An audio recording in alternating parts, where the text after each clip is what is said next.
All right, we're now into chapter 3, so let's talk about Japanese verbs, or what we call in Japanese, Nihongo no doshi, so action parts of speech. All right, so in Japanese, we have a dictionary form of a verb. That's sort of the base form of the verb. And then we usually need to change that into something in order to fit it into context and give it meaning. So imagine kind of in English, if we took the verb to be in English, that's how we would find it in the dictionary. But when we find it in sentences, we say things like I am, or you are, or he or she is, and so on and so forth. Or if we were in past tense, the verb to be would be I was and you were, and so on and so forth. So the verb to be in the dictionary can take on different forms in a sentence depending on what its meaning is and who's doing it. And that's kind of similar to Japanese. Let's take a look at the verb to do. In Japanese, that's suru. And if we want to, so that's how we would find it in the dictionary. And then if we want to put it into a sentence, if it's a positive thing, if we are doing it, so it's affirmative, then we say something something mas in Japanese. So with the case of suru, it's shimasu. And you've actually already seen this with the phrase shitsurei shimasu, so which means I'm doing something rude or I'm being rude right now. So that's what you say when you leave the classroom or you enter someone's office, you're intruding on their space or whatever it is. You say, shitsurei shimasu.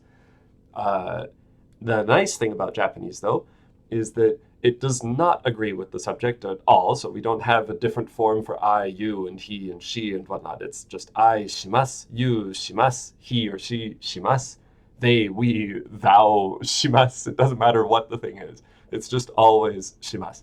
So that simplifies your table quite a lot. It makes Japanese a lot easier to learn in the beginning than, say, something like Spanish. And if we want to make something negative, then instead of mas, it's just masen. So you've with the verb to do, we say don't do or I'm not doing something is shimasen. And you've actually seen masen on a different verb as well with the verb sumu, to settle.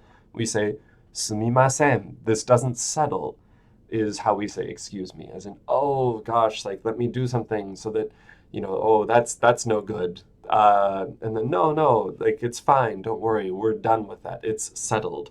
But yeah, so sumimasen is excuse me in that context. Now, again, that doesn't agree with anything, so with any subject. So I shimasen, you shimasen, whoever, whatever, if we're not doing something, it's shimasen. All right, so that's how suru becomes either, the dictionary form becomes either used in affirmative sentences or negative sentences. How do we, in general, go from dictionary form to what we call long form? There's 3 different patterns, and it depends on the individual verb, which one we do. The vast majority of Japanese verbs are what we call u-verbs. Then there's a good chunk of other verbs we call ru-verbs. And then finally, there's just a couple irregular verbs that don't fit into the first 2 categories. So let's take a look at those first. Irregular verbs have no real pattern. They're just frequent and they do their own thing. So imagine English verbs. If we wanted to tell people, like, how do you make a verb into the past tense in English? We would probably tell them you add ed to something. So you say, I play, I played, I walk, I walked, I talk, I talked. But then you don't say, I do, I doed. It's did. And then I comed. No, we say I came. So there's no sort of rhyme or reason to it. There's historical influences, but for the most part, basically, these just are what they are. You just have to memorize them as exceptions. And in Japanese, there are 2 consistently irregular verbs, and they are, in fact, the same irregular verbs. These are usually irregular verbs across languages. They're just very frequent things. So to do and to come, suru, kuru, become shimasu, shimasen, and kimasu, kimasen. So those you just have to memorize as what they are. But they're pretty easy to memorize because you use them all the time, especially suru, because you can use that in what we call compound verbs. So nani nani suru, and therefore nani nani shimasen or nani nani shimasu. Those basically mean to do X. And you can put essentially any noun before that, and it almost always works out. So, for example, benkyo means studying. Benkyou suru is to study. And therefore, benkyou shimasu is I'm studying or I'm going to study. Benkyou shimasen is I don't study something. And then game or video games. So game suru is to play video games. Game shimasu or game shimasen, we don't play, and so on and so forth. So you can get just thousands of verbs just by taking whatever it is and then adding suru to the end of it. So yes, suru to shimasu and shimasen is irregular, but you'll memorize it quickly because you use it so frequently. What about the rest of the verbs? So ru verbs. Ru verbs are pretty simple to conjugate. They will always, the dictionary form will always end in either eru or iru. So, for example, to eat is taberu,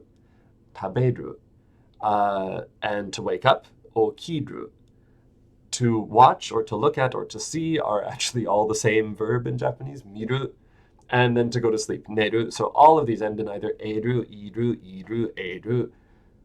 And how we put them into long form is we drop ru and add either mas or masen to that. So with to eat, taberu becomes tabemasu, tabemasen.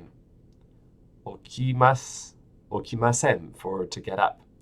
Mimasu, mimasen for to watch or to look at. Nemasu, nemasen for to sleep. All right, so what about other verbs? Well, verbs are everything else. So if it isn't suru or kuru, and if it doesn't end in iru or eru, then it is an verb. So like I said, this is the vast majority of Japanese verbs. And for those verbs, what we want to think of is they have sort of a stem that really ends in the consonant. So for example, the verb to go is iku, but we can think of the stem as really just ik. To make the dictionary form, we just add u. That's why we call it an u verb, so iku. But to make the long form, we need to add some other sort of vowel first before we can add mas. And in this case, we add imas. So ikimasu is how we can say I go, or you go, or he's going to go. And then ikimasen is not go, don't go. Nomu is to drink. Nomimasu is I'm going to drink, or I drink, or he drinks, or something like this. And then nomimasen, doesn't drink. Hanasu is the stem of the verb. So hanasu, we add hanasu is the dictionary form.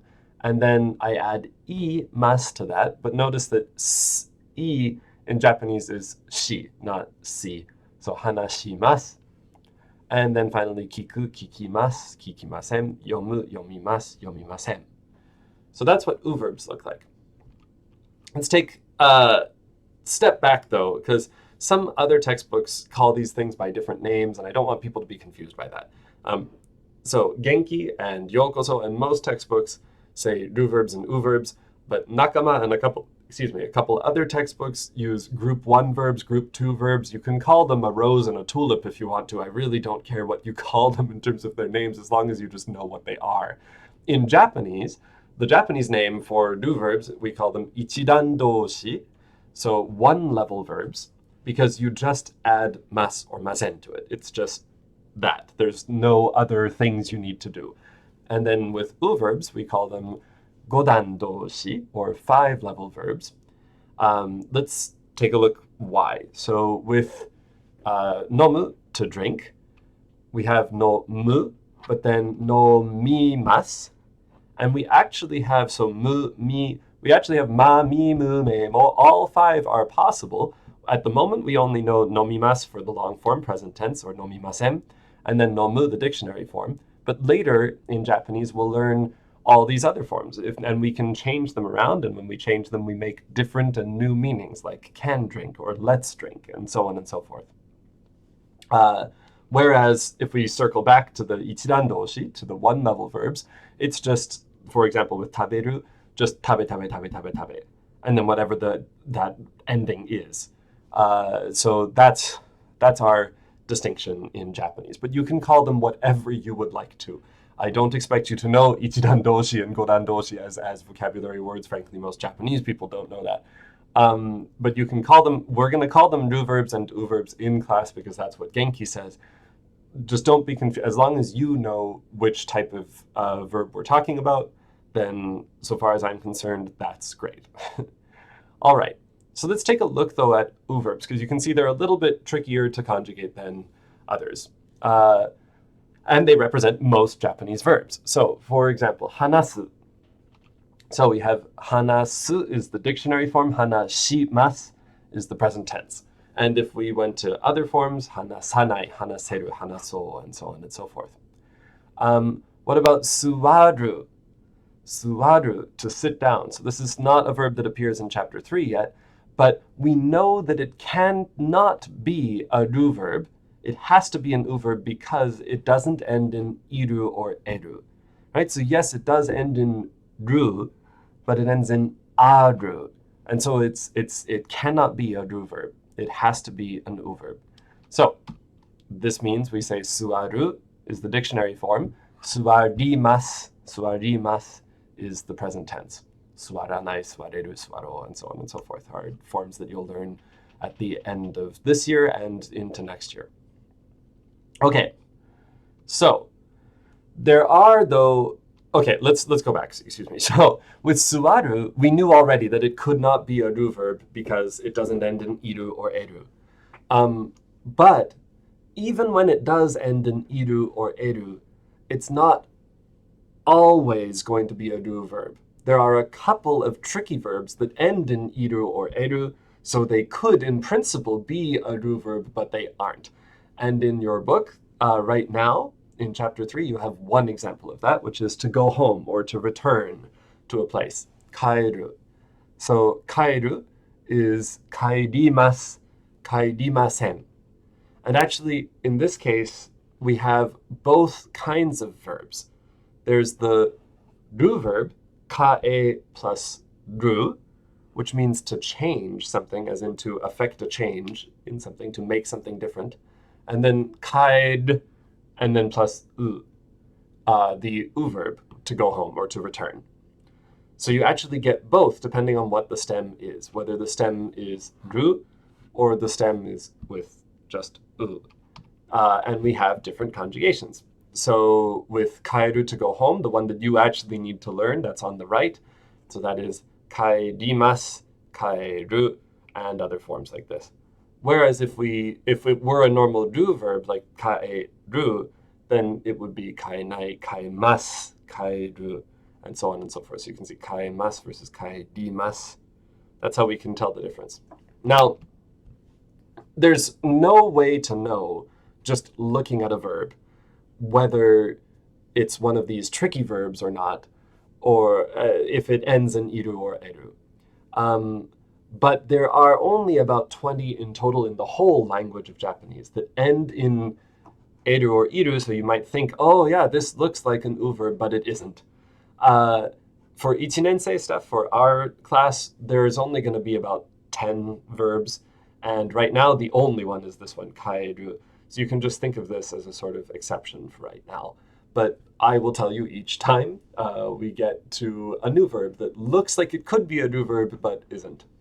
And of course, the textbook organizes it for you. It will tell you straight up, oh, look, kaeru is an u verb. All right. So I want to sort of wrap up to see how we conjugate things. So is it suru or kuru? If it is, it's irregular, and it's just shimasu, shimasen, kimasu, kimasen. That's it. But if it isn't, okay, does it end in eru or iru? If it doesn't, it's just an u verb. If it does, then it might be an exception, like kaeru, in which case it's an u verb. But usually it will be, in fact, an ru verb. So that's how we can sort of make our decision tree.